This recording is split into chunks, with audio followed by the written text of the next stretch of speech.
To report on Papua New Guinea for Christ. In April 26 through to May 11, we had a countrywide TMI event, and there were 2,300 simultaneous public evangelistic meetings. Most of them were held outdoors in stages all over the country.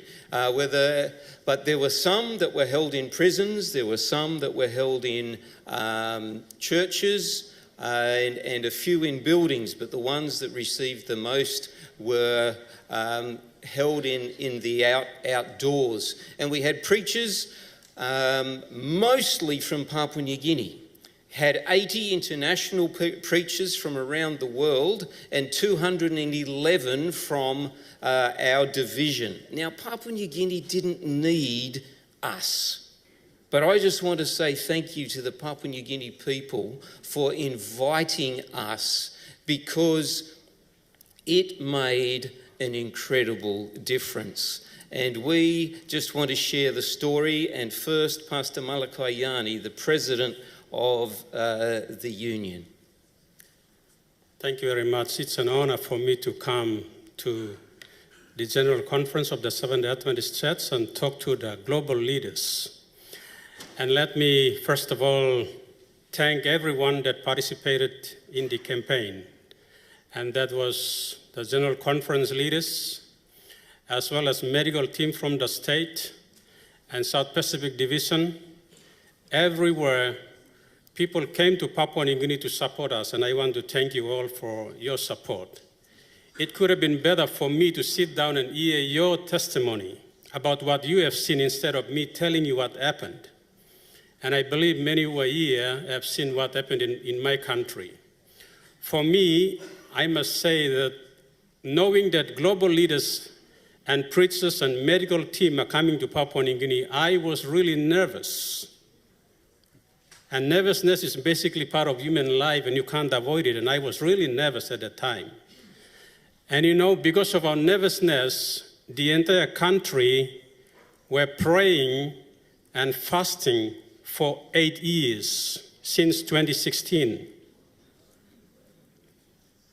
The story is not all about PNG and South Pacific Division. It is about what God has done for His church.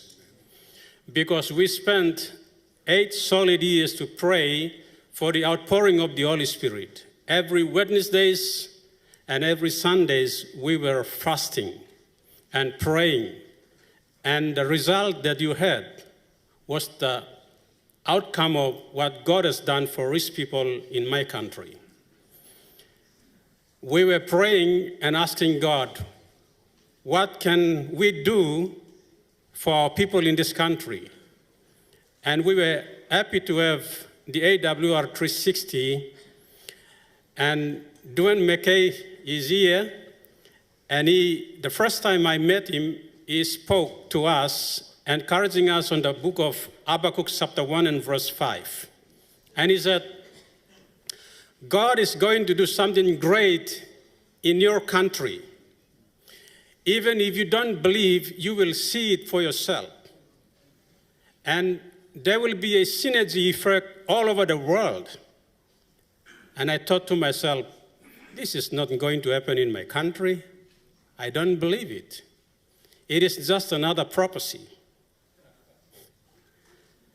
And we were praying and praying and praying, and what we have seen was basically what we don't believe it. What the preachers have seen, those from the international team that went to Papua New Guinea have seen, was something they don't believe it too. The Papua New Guineans, as well as the international community, we don't believe what happened, but we know that it is God's doing. And for this reason, let me tell you that it is nothing that we can boast of what God has done for His people in my country. My country is a diverse country. We have 800 different languages, 11 million people, and we think differently. But God has united all of us at that one time for His own glory. And this is the news that I want to take it back and replicate in your country. God bless you.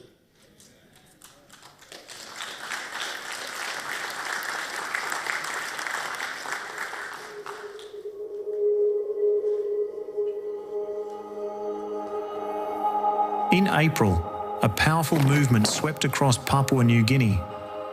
The energy and enthusiasm were palpable as communities united in faith and hope. It began with a mega health clinic at Mount Hagen, where thousands lined up for medical care, provided by a team of international and local volunteers.